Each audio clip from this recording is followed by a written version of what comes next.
The Banyan Tree. Though the house and grounds belonged to my grandparents, the magnificent old banyan tree was mine, chiefly because grandfather, at 65, could no longer climb it. Its spreading branches, which hung to the ground and took root again, forming a number of twisting passages, gave me endless pleasure. Among them were squirrels and snails and butterflies. The tree was older than the house, older than grandfather, as old as Dehradun itself. I could hide myself in its branches, behind thick green leaves, and spy on the world below. My first friend was a small grey squirrel, arching his back and sniffing into the air.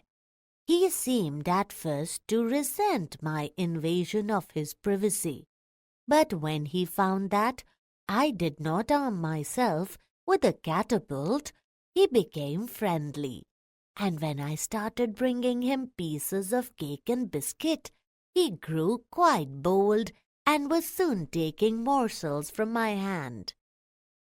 Before long he was delving into my pockets and helping himself to whatever he could find. He was a very young squirrel, and his friends and relatives probably thought him foolish and headstrong for trusting a human.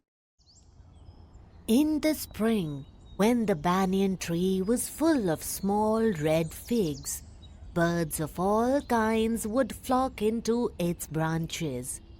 The red-bottomed bulbul, cheerful and greedy, gossipy rosy pastors, parrots, mynas, and crows squabbling with one another. During the fig season, the banyan tree was the noisiest place in the garden. Halfway up the tree I had built a crude platform where I would spend the afternoons when it was not too hot. I could read there, propping myself up against the bole of the tree with a cushion from the living room. Treasure Island, Huckleberry Finn, and the story of Dr. Dolittle were some of the books that made up my banyan tree library.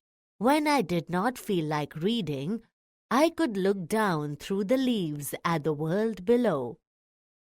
And on one particular afternoon, I had a grandstand view of that classic of the Indian wilds, a fight between a mongoose and a cobra. And this one had not been staged for my benefit. The warm breezes of approaching summer had sent everyone, including the gardener, into the house. I was feeling drowsy myself, wondering if I should go to the pond and have a swim with Ramu and the buffaloes, when I saw a huge black cobra gliding out of a clump of cactus. At the same time, a mongoose emerged from the bushes and went straight for the cobra. In a clearing beneath the banyan tree, in bright sunshine, they came face to face. The cobra knew only too well that the grey mongoose, 3 feet long, was a superb fighter, clever and aggressive. But the cobra, too, was a skillful and experienced fighter. He could move swiftly and strike with the speed of light, and the sacs behind his long sharp fangs were full of deadly poison. It was to be a battle of champions. Hissing defiance, his forked tongue darting in and out, the cobra raised 3 of his 6 feet off the ground and spread his broad, spectacled hood. The mongoose pushed his tail. The long hair on his spine stood up.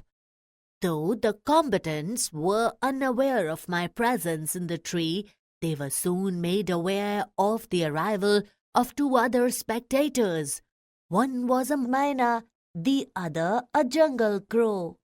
They had seen these preparations for battle and had settled on the cactus to watch the outcome. Had they been content only to watch, all would have been well with both of them. The cobra stood on the defensive, swaying slowly from side to side, trying to mesmerize the mongoose into making a false move. But the mongoose knew the power of his opponent's glassy, unwinking eyes and refused to meet them. Instead, he fixed his gaze at a point just below the cobra's hood and opened the attack. Moving forward quickly until he was just within the cobra's reach, the mongoose made a pretended move to one side. Immediately, the cobra struck. His great hood came down so swiftly that I thought nothing could save the mongoose. But the little fellow jumped neatly to one side and darted in as swiftly as the cobra, biting the snake on the back and darting away again out of reach. At the same moment that the cobra struck, the crow and the myna hurled themselves at him, only to collide heavily in midair. Shrieking insults at each other, they returned to the cactus plant. The cobra struck again and missed. Again the mongoose sprang aside, jumped in and bit. Again the birds dived at the snake, bumped into each other instead, and returned shrieking to the safety of the cactus. The third round followed the same course as the first, but with one dramatic difference. The crow and the myna, still determined to take part in the proceedings, dived at the cobra, but this time they missed each other as well as their mark. The myna flew on and reached its perch, but the crow tried to pull up in midair and turn back. In the second that it took the bird to do this, the cobra whipped his head back and struck with great force, his snout thudding against the crow's body. I saw the bird flung nearly 20 feet across the garden. It fluttered about for a while, then lay still. The myna remained on the cactus plant, and when the snake and the mongoose returned to the fight, very wisely decided not to interfere again. The cobra was weakening, and the mongoose, walking fearlessly up to it, raised himself on his short legs and with a lightning snap had the big snake by the snout. The cobra writhed and lashed about in a frightening manner and even coiled itself about the mongoose, but to no avail. The little fellow hung grimly on until the snake had ceased to struggle. He then smelled along its quivering length, gripped it round the hood, and dragged it into the bushes.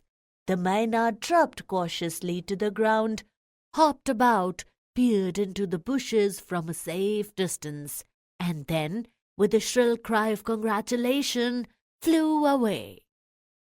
When I had also made a cautious descent from the tree and returned to the house, I told grandfather of the fight I had seen. He was pleased that the mongoose had won. He had encouraged it to live in the garden, to keep away the snakes, and fed it regularly with scraps from the kitchen. He had never tried taming it because a wild mongoose was more useful than a domesticated one. From the banyan tree, I often saw the mongoose patrolling the four corners of the garden, and once I saw him with an egg in his mouth and knew he had been in the poultry house.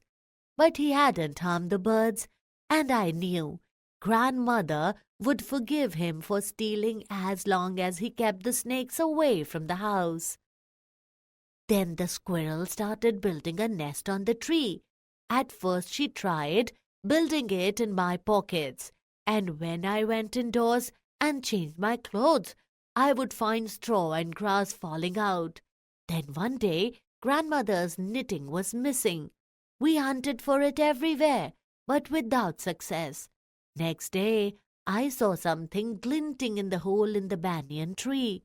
Going up to investigate, I saw that it was the end of grandmother's steel knitting needle. On looking further, I discovered that the hole was crammed with knitting, and amongst the wool were 3 baby squirrels, all of them white. Grandfather had never seen white squirrels before, and we gazed at them in wonder.